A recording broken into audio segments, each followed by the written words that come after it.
waxaan ka hadlayaa waa alla bari. alla bari ilaahay camal aan ku baryo oo weydiisanayo dumarka noocaan jecelahay. waxaa jirta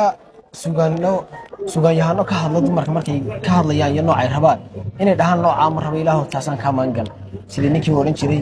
caloolgadontaan hilib lahayn calaafa ku diidato dhuwan oo kale aysaa u maagi jireen.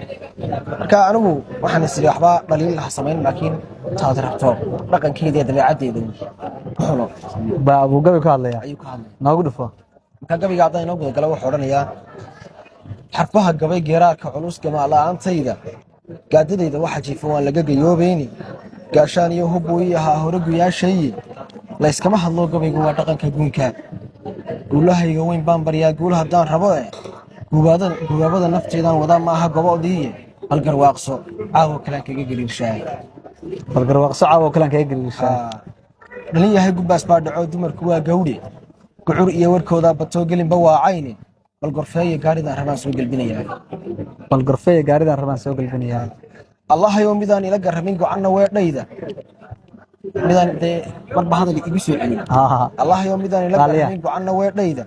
gelin qura midaan lay soo baryayn gacal xigaalkayga marba intay dudaan odhan aniga kusoo noqon nala dhex gelay gudcur dabay gooraha dardaran gaari iila joogta midaan hoosu buuxayn hadday gocato weedhayda gunus iyo midaan iila iman erey gohad reeba hadallada gariifka midaan gelinba iu quudhin garaadkeed miduu jaam yahoo diinta garanaysa oo geyga soomaaliyeed looga gobol xaadho guulow adaan ku xushay gacalo iyo soo xub marka gabiga magaciisa gacalo aan ugu magac daray buu noqonayaa guulow adaan ku xushay gacalo iyo soo xub marti goor xu socota hadday guriga soo gaadho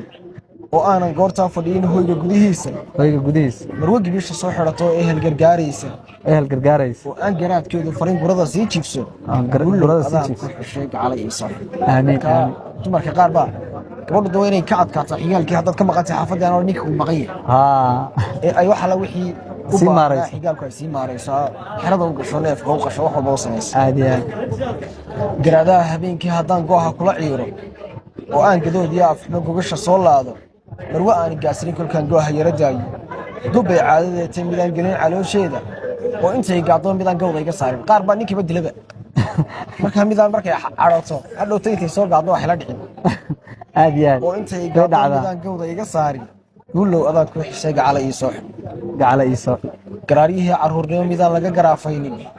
giddiga jidhkeeda midaan dhiiqa lagu geelin oo gashaantiyoon cid hore guri la soo seexan guulow adaan ku xishay gacala ii soo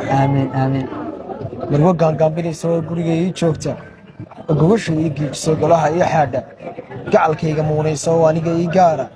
oo cibaadadii lagu galladay gaabiska ahaanin guulow adaan ku xishay gacala ii soo gadgadoonka waayaha markaa halkan waxaan ka hadlayaa haddii aan yaro jeebkayga jilco lacag iyo waxaa waaye maalmuhu xumaadaan lifeku maalina abisan dhown bay leedahay maalin lifeku waa shidan tahay maalin lifeku waa dansan tahay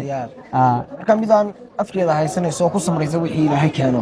ayaa meeriskan ugu dambeeya gabaygaan kaga hadlaya gadgadoonka waayaa haddii guulahu adkeeyo waa giraan adduunkiiyo haddaan gaaxda hore waayo oo aanan gelin lacag ahayn iyo gelin waxaan quuto gaajiyo haraa daran haddaan geesta ula ciiro gobonnimadu waa dirin midaan diidin gurigeeda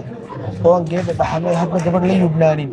waxaa gubaya urkeedanaan galab ka sheekeynin dumarka qaar baa markaa waxba karsan gabadha dariska ku tiraaha xalay waxa manaa karsane waxa ma haysane waxaa ka sheekaysa xaafadeeda waxa yaala xaafadda ka sheekeynaysa gudaha u galaysa waxaa gubaya urkeedanaan gelin ka sheekeynin guulow adaan ku xishay gacalo iyo soo saas uu leeyahay cabaasow waa ku mahadsantaa gabayga gabad aad taarasho xigmad badan ka hadlaya waaye niyow gaalkacyo intaad joogtay maxaa kula yaabannaa gaalkacyo waxaa igu la yaab badnaa dadka gaalkacyo faniya wey gaalkacisaan ka aaminsanaa hadda isay tahay maxaa ka aaminsanayd hore xaggaa waa gaalkacyo meel qalalaasa waa meel sidan ayaa laygu oran jiray waan maqli jiray laakiin hadda gaalkacyo intaan waxaan ogaaday inay tahay meel dad goba joogaan meel aad u qurux badan dad dhaqan wanaagsan horta burco waaba isku dabeecadba xagga maagista dagaalka yaree xaraabada kaftanka burco waxa weeye waa gobolka ragga weeye burco halkaana waa gobolka xaniyaha cabaas qaano magaca qaanna waa wadata magaca reer qaan weligaa qof ma jeclaatay gabar ma jeclaatay saaxiibow jacayl waan jeclaaday baso laakiin jacayl aan odhan karo mid aad igu sii weyn mu ahayn ma u ahayn waqtiyo waan la yara ciirciiray laakiin insha Allah markii dambe wax isku dayaan bal quraan saaro oo aan qiimeeyo marka ay radahdiya iyo lay xagga ka soo wareegay muddo 3 sano wax la yaab lama jiraan jacaylka dirta u samaysay iyo wax la yaab lama ma sameeyay laakiin waxa jirtay inaan marar badan iloobi jiray anigoo xaafadayda joogaan dadkii la hadlayaan iloobi jiray waqtiyada xilliyada mudowga la bixinay kooyt mumkin bilay meelaha halkan looga yaqaan 5 saac iyo 4 saac inaan xaafada ka baxo oo aan aad gurigoodii kidinka hortooda aan taaganaysa oo la hadlayo لو مصابيح كنا ساعتين المريا مرمي واحد من بيسكت كبير كل منا والله والله يا ساعة بعد وكو سلامية وكو ما سنت هنا كسر مقطع channel كا يوتيوب بوس ربع محل هالي لو ربع وحنا هاي